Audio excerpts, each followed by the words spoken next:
Hi everyone, thanks for tuning in today. It's Dr. Renata, and I was like, I can't even pronounce my own name. And today we're going to talk about the F.A.S.T.E.R formula for aligned success. And this is something that this is my own formula or method that I've compiled over the past couple of years, and I really played into practice with my life. And hi Alexia, thanks for joining. And I'm really excited to share it because when we're reaching a goal or when we want to have a certain outcome, and I call it success. So just reaching your goal would be a success. And you can apply this in any area of your life. I don't care if it's just your business or your relationships or your fitness or your health journey. Like this is super versatile. So I'm really excited to share it because it's something that I go into great detail with my one-on-one coaching clients as well as in my upcoming group mastermind. But even if you go through the checklist today and go through the few little tools that I give you, you'll still get so much value, even if we never work one-on-one or more personally, okay? So that's the good news. And it's a little different. It's a very different approach than you would typically be using or what people would suggest in other areas of your life when you're trying to achieve a goal or when you're trying to get the outcome that you desire. Hi, Steph. Thanks for joining. So number one, the F.A.S.T.E.R formula, the F stands for forgiveness. Okay? And a lot of times people are always like, why does forgiveness have to do anything with like my success? Well, here's the thing. If you spend more time, energy, being bitter or being angry or being resentment about the people, and it could be in any area of your life, that is less time, energy that you can invest in yourself, with other people, and with the things that matter to you the most. And I'm very inspired by this topic of forgiveness because when I start to actively really do deep healing and start to forgive people in my life, things change in all areas, not just with my business, but with my one-on-one relationships, with my even with my health, with my body. So this is so powerful, and it's sometimes not such a direct correlation, but it can be with anyone. So if you're hanging on to anger or bitter or resentment, that holds you back in life. And the thing about forgiveness that people I feel get really tripped up about, and I used to too. That's why I was like, I'm not forgiving this person. They wronged me. Like what they did was not right. And it's not about saying to the person that wronged you what you did was okay. It's about preventing their behavior from destroying your heart. Because and it's giving them power over you. Because a lot of people, crappy things happen to us. And I totally respect that. And forgiveness isn't sometimes, this like 1 hour speed session. It sometimes requires a lot of time. Like healing's different for all of us, but it's also a decision. So I really invite you to start deciding if you want to heal or if you want to stay angry and stuck, because it will prevent you from reaching your goals in life, and sometimes not such a direct way. So forgiveness, number one, is super key, because you don't want people's behaviors stopping you from experiencing what you want to experience. Number two is A. A has a double approach. It's accept and it's ask. So when I say accept, so sometimes when you're hitting a roadblock or a frustration with your goal or you're not getting what you want, I'm not saying the accept, kumbaya, love and light approach that so many people do and like sprinkle in authenticity about how you actually feel. I mean like genuinely accept the fact that you are like kind of annoyed or frustrated with things not working out. Like accept how you genuinely feel. Because sometimes people get collapse acceptance with always jumping to the, I accept this is just, it is what it is, but they're not really acknowledging their feelings. So it's okay to accept what is, but it's also okay to accept like, this sucks right now. Like accept genuinely and authentically how you feel, okay? And so for example, if I'm not getting if I set a certain goal for myself in my business and I'm not reaching that goal, I don't pretend to not acknowledge my frustration or my disappointment. I do acknowledge it. But then the second part of the ask is I ask myself, okay, well, how is this serving me and how is this helping me? Because every moment is here to help you. Even the most unnerving, even the most painful, even the most frustrating experiences are here to help us. We just aren't conditioned, and I spoke about this last week, we just aren't conditioned to look at it that way. rightfully so, because we just look at things as convenient to be here to help us, and if it feels good. But frustrating situations and delays are also here to help us. Maybe they're here to help us become more flexible or more compassionate or more understanding, or to take a different approach. So when you ask a better question, you get a better outcome. So that's ask, is accept how you feel genuinely. So if you feel like this sucks, accept it. And also ask, how is this helping me evolve or grow? The third part is, for the S in F.A.S.T.E.R, is surrender. So surrender isn't quitting. A lot of people think surrender sometimes is just quitting. That's not what surrender is. As human beings, we tend to manipulate or control our outcomes, rightfully so. Like, that's not a bad thing. It's just, again, our conditioning, our ego. But it's something to acknowledge. Sometimes we're trying to force and fix and change something that we don't have control over. And surrender is just saying, what would be available to me if I just put my like control freakness aside or me trying to manipulate the situation aside and just surrendered to what is happening? Because sometimes we fear in surrendering because it's the unknown that we really fear.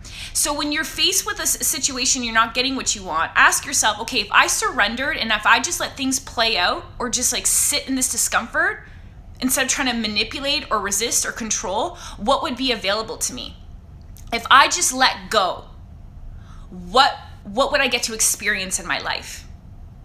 So, maybe for someone, for you, it's like, if I finally let go of this crappy job that I'm in, or if I let go of this relationship that's not serving me, what would that make available to me? Well, it would make available to you other people and maybe a job that better serves you. So that's a really good question to ask when you're stuck with surrender. It's not about defeating. It's just about recognizing that sometimes there's a better way to go about it that it's not comprehensible to us in that moment. And the fourth part of F.A.S.T.E.R is trust. So it kind of goes hand in hand with surrender. So because a lot of us, myself included, like, trust is something that I constantly have to work on. Just like if I'm working on my fitness, I have to work on my trust muscles with life. And it can be really uncomfortable, especially new experiences that we're going through in life that we don't have, we don't really have our bearings over. It really calls us to be the most trusting version of ourselves. And it's something that we just constantly have to work on. And the thing that I think about is trust is, I always ask myself, Renata, am I choosing my faith, meaning my trust in like what's happening, or am I choosing my fear? And then regardless of how I feel. And then I ask myself, okay, if I was trusting that this situation was working out in my best interest or in my highest good, and I just maybe don't understand it right now, how would I act? What would I do? And what would I think? So for an example of this, I remember when about a year ago, I had an opportunity, and I was just taking it because I thought I should take it, and it logically made sense to me, but it didn't feel right. It wasn't aligned with me. And then I remember asking myself, if I really pursued what I wanted to pursue, how would I show up? I wouldn't be anxious. I would be confident in what I'm sharing, and I would decline the offer. And that's exactly what I did. So it's just taking the actions that are in alignment with what your reality would look like for you if you were operating from a place of trust as opposed to operating from a place of fear. And I'm going to answer your questions because I saw some questions pop up earlier. So that's trust. If I was trusting that things would work out, how would I act? What would I do? And what would I say? And that's hard sometimes. I want to make a second point because we get burned a lot in life, and it can be painful, and it requires you to live with an open heart. And I know that might sound like a little like touchy-feely, but hear me out for a second. You will get hurt in your life, and people will do things, and it will hurt your heart. But the problem is, it's always learning to understand that coming from a place of trust will always allow you to experience life to the fullest, versus it's not our fear necessarily, but it's our methods of protection that prevent us from really going after the things that we want. And that requires trust. So I'm telling you, if you go through that framework and you answer those questions and you actually take on what comes up for you, your life will show up differently. I can promise you that. And the fourth part of F.A.S.T.E.R method is your energy. And when I talk about your energy, I don't mean necessarily like how much energy do you have, but I mean your vibrational frequency. And a lot of people get this vibrational frequency stuff, again, a little confused, because they're like, what does it actually mean? Like, what's your vibes actually mean, right?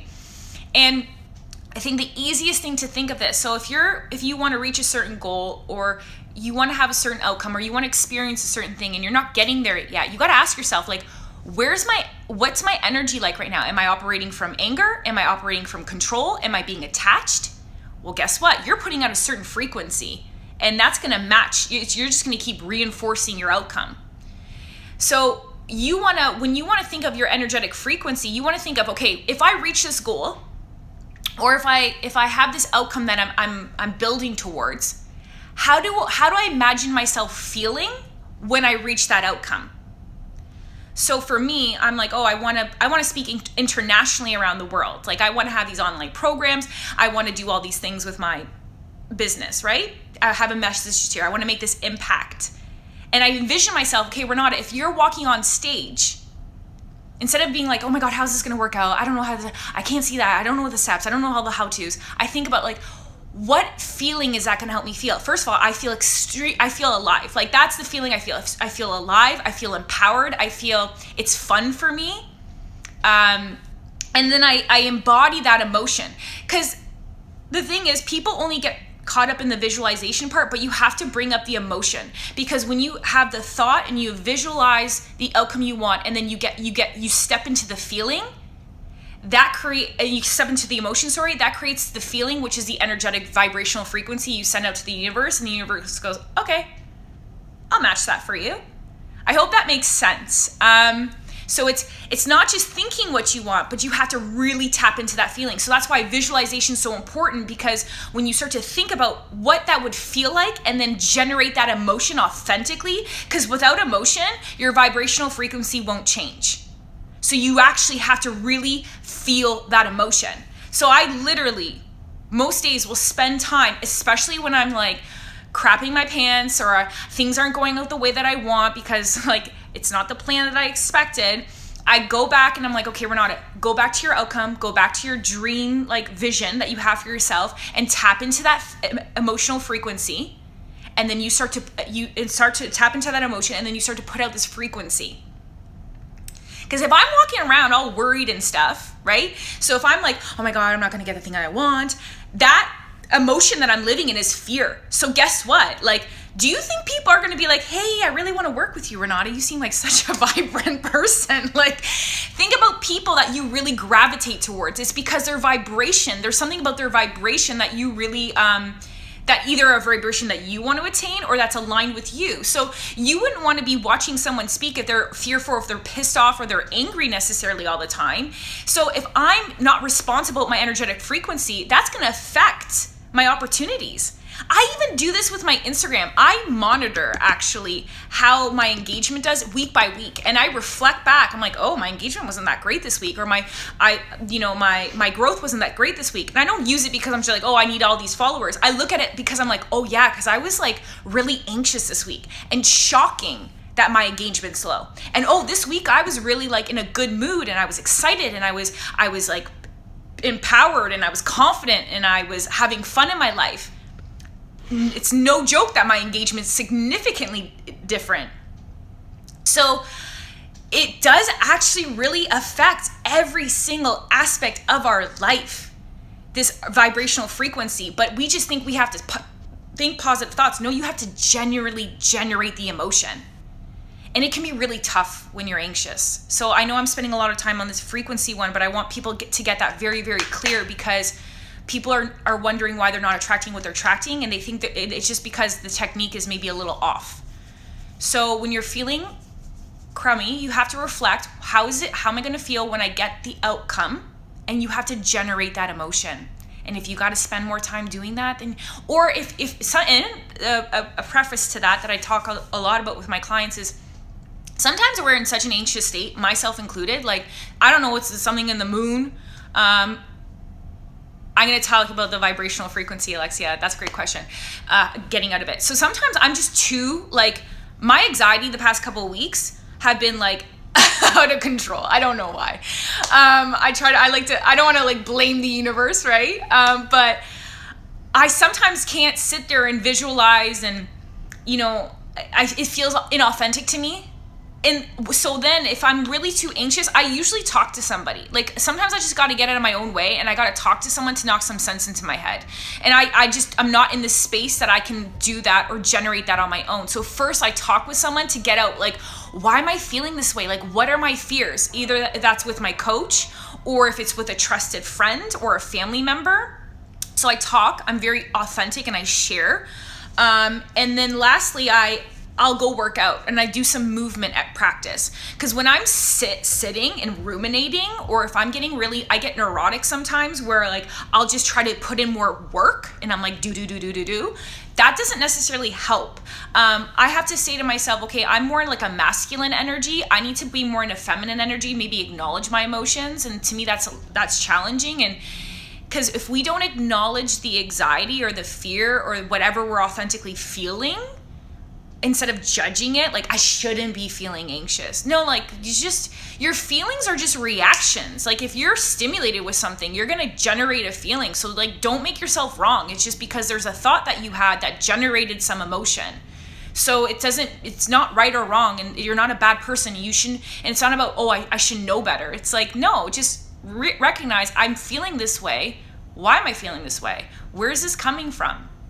So that's what I would do, maybe if you can't really get into that like visualization and change your frequency, and your diet too. So if you're feeling really crummy, like, what are you feeding yourself? In your sleep? Like, are you not resting? Like, I'm sorry, but it comes down to sometimes just the basics. Like, if you're not eating good nutrition, if you're not sleeping, if you're not exercising, you're going to feel like shit. You're going to be more prone to feeling anxious, depressed, angry, lethargic. So it's just like your basic human needs. Sometimes it's just water. Like, there's days where I'm like, I go to the bathroom, I'm like, my pee's like orange, and I'm like, oh God, like, that doesn't work, right? So it's just sometimes really simple things that support your body, because if you're fueling yourself, because we're with the right things, your body's getting the ingredients and the nutrients that it needs. And I'm not going to talk about no specific diet here. You got to figure that out in your own work with a naturopath or whatever to figure out what best foods for you. There's no like set diet.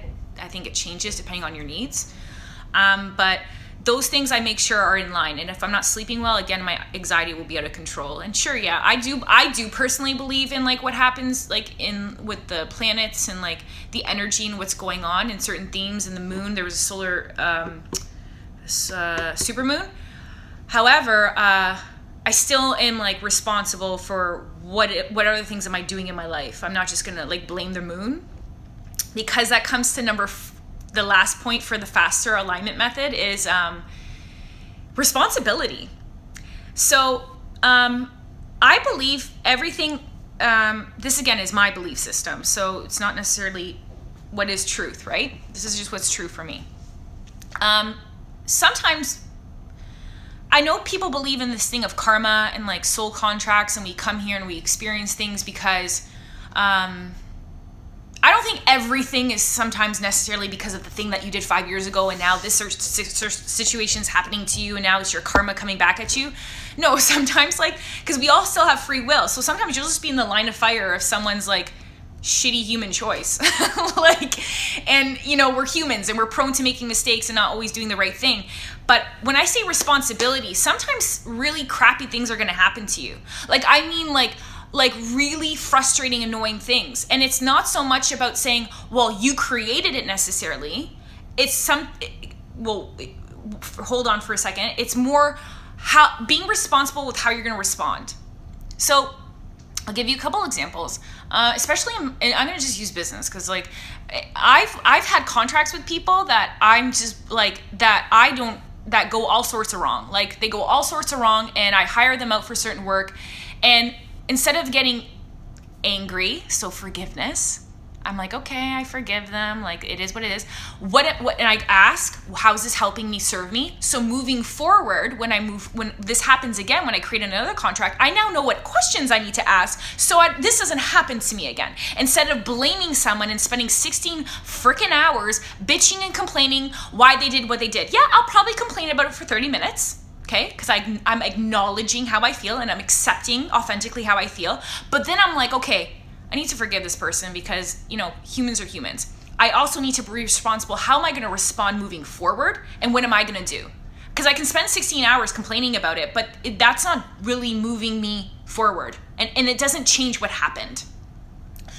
And I feel like a lot of people, I used to operate this way a lot more before. So I'm not trying to make anyone feel wrong or bad. Okay. It's just something now to be aware of. When you're responsible for your life and how your life goes. So if your car breaks down, I'm not gonna blame Focus company because my car broke down. It's like, I'm still responsible. Like, I'm owning a vehicle, that comes with responsibilities. Like, we get a little righteous when it comes to life, and we like to really blame. And that's okay. Like, it's just our conditioning. It's not bad or wrong, but it's acknowledging, like, I'm in blaming mode, and blaming mode doesn't really give me power, because then I'm saying it's my external circumstances that are affecting my outcomes. That gives you no power, because then you're saying, well, if this person did it this way, then I would be having what I wanted. If this was this way, then I'd be having what I wanted. Well, then you're a victim to your circumstances, because unless your circumstances show up in this perfect, beautiful way, which never happens in life, you're kind of screwing yourself. So responsibility is always going back and saying, how am I going to be responsible to respond in the situation? And when am I going to choose to do about the situation? I hope that that helped. Because without responsibility, we're usually justifying stuff. We're usually being righteous about things. We're not getting the outcomes we want if we're not fully taking responsibility or ownership for how our life goes. And I still fall into the trap of not being fully responsible, and I have to catch myself. And sometimes responsibility is not the sexiest choice. It's not the sexiest choice, and sometimes you really want to lose your mind on people, but again, it doesn't give me power. So like, it's my reaction to be like, honestly, I'm gonna like lose my mind. I can't believe this is happening. But then I have to go through this process of acknowledging the fact that if I'm not going to be fully responsible, I'm a victim to my circumstances, which leaves me powerless. And that means I don't have control over how I create my life. That means I give other people power on how my life gets to be created. And I don't like that. So when I learned that distinction about responsibility, I recognize that I get to create whatever I want to create. And things will always go not according to plan. But it's about how you're going to respond and be responsible about how you're going to respond. So when people wrong you, you get to choose to forgive, or you can choose to reminisce and be in your hurt. You can choose to accept, or you can choose to resist. You can choose to surrender, or you can continue to control. You can choose to trust, or you can choose to live in your fear. You can choose to change your energetic vibrational frequency, or you can choose to feel the ways that you don't want to feel. And that all comes down to responsibility. And I think if we just started being more responsible in our lives, life would turn out differently. And again, I don't want to wrong anyone, and I don't say in a bad way, because I still call myself out, or I still work on being more responsible. But when you're responsible, things work out better. And it's being the bigger person. And I told you, sometimes I don't want to be the bigger person. Sometimes you're just pissed off, and that's okay. But being the bigger person always leaves me feeling like a better human being. And it's the type of human being that I want to be. Even if my anger is the initial thing, or my pain's the initial thing. So I hope that was helpful for all you today. And I feel like I had like a Dear Diary moment in this Instagram live. It was very I got a little off track, but I think it's just kind of what resonated with me. I'm just going to pop back to see there was a question here. Sometimes it's hard to forgive people right off the bat. Do you think it takes a level of fake it till you make it? No, you should never fake it. You should never fake it till you make it when it comes to forgiving. Because I'm going to talk about forgiveness. There's a righteousness forgiveness. So there's people who are like, I'm going to be the bigger person and I'm going to forgive you. But anytime that person comes up, they get instantly triggered and they roll their eyes or they make some snarky ass comment. So I don't believe in inauthentic forgiveness. I believe in honoring where you are in your forgiveness. I believe in honoring saying like, it is so hard for me to forgive right now, and I'm going to actively choose to do that. There's some people that took me like literally a year, like even more sometimes, to fully forgive. And you know when you fully forgive is when you don't have a reaction. Meaning like you don't have that emotional charge when that person does what they do. Because the problem too is forgiveness is we get mad at people because they don't show up the way we want them to show up, or they didn't show up the way that we expected them to show up. But then again, that becomes because I didn't get it. Like I get it. It's disappointing sometimes, and I'm constantly working through that. And I have to always say to myself, well, people are going to be people, and like it's not up to. And unfortunately, like them not showing up the way I want is like. Then it's about them having to show up the way I want them to. So then it's the Renata world, even if it's like their behavior is shitty. So. I don't know if that makes sense, but my point is, forgiveness takes time. Do not fake your forgiveness, because that will not speed up your forgiveness. It's not a faking it till you make it. It's acknowledging where you are in your processes, because there's a lot of righteous forgiveness I see with people who pretend to forgive, but it's completely inauthentic.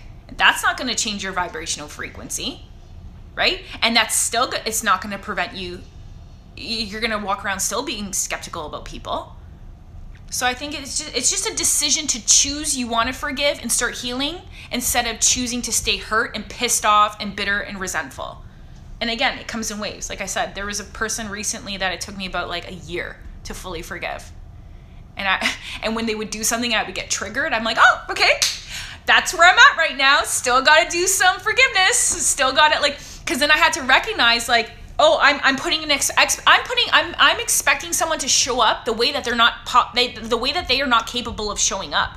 That's my problem. You got to get that people are doing the best they can, and sometimes the best they can is really not good according to your standards. That's fine, okay? I get that. But then it's up to you to recognize, I either get to continue to have this person in my life, or I can choose to acknowledge, I have an expectation that they cannot fulfill. People sometimes cannot fulfill the expectations or what you require of them in a relationship. So that's the point of acceptance that comes into it. So you either accept that, and then you alter, well, how do I want this relationship to go? And now, like this person that I spent like over a year trying to forgive, I had to just recognize this is the best that they could do. And I keep putting this expectation that they can't fulfill. So who's really hurting who right now? I'm hurting myself, because I am putting this expectation that someone can't fulfill on me. That would be the same as someone being like, Renata, you should swear less. Or like, you should be this way. Because you can't be this way, because you need to be a little bit softer with me. Well, that's not me. So if you want me to be someone that I'm not, I'm sorry if that offended you, but this is who I am. And I think we will love and accept people a lot more easier when we actually start to accept them for who they are, instead of who we want them to be. And like, that is still a tough pill for me to swallow, I'm gonna be honest with you, but it's something that I actively choose every day, because when I don't, then I'm like super pissed off, or I'm the one who's getting hurt at the end of the day. It's like going into Starbucks and being like, why don't you guys have Big Macs? And being mad at Starbucks because they don't have Big Macs. It's like trying on a size medium dress and getting mad because it's like not a size large. Because it isn't like, you know what I mean? Like, it's ridiculous what we do. We do this to ourselves and to people. Like, and it's the expectations we put on. And I know, and sometimes it's still really shitty, guys. It's still really shitty what people do. And to be fair, sometimes we're the shitty ones. Sometimes, and it's unintentional. People don't wake up being like, how am I going to ruin so-and-so's life today? People are hurting. And another thing is, I want this has been huge for me. When people drop the ball, or when they hurt my feelings, or when they don't show up the way I want them to, or when I'm like, whoa, I did not expect that from you, I also recognize, wow, that's how much pain they're in. Because people really aren't intentionally meaning to wrong you, even if it does occur that way on a very face level. Sometimes we drop the ball, and I'm fully gonna be responsible and admit that. And sometimes I intentionally drop the ball, and I'm doing the best I can in that moment, even if I know better. Because guys, our energy and where we're at changes from day to day. Some days I'm like superstar Renata, and I'm doing all the right things, and I'm being responsible for my communication and my behavior. And there's other days where I haven't slept, I'm stressed out, I probably didn't eat good, I didn't drink water, my pee's orange, and someone says something to me and I just like react, even though I know better, right? So if you start to become more compassionate with yourself, you'll extend that compassion with people, and you'll live more with an open heart. And that's coming from someone. I was someone who's like, you wronged me, like I'm going to hold on to that shit forever. And I just realized that it just destroys our heart. It destroys our heart and destroys our ability to actually have the success that we want in life. And I know this isn't the direct how to reach your goals. My pee's orange, I love you. But I'm telling you, if you apply this F.A.S.T.E.R method, I would be shocked if you didn't attain the things that you authentically wanted that were really in alignment with you.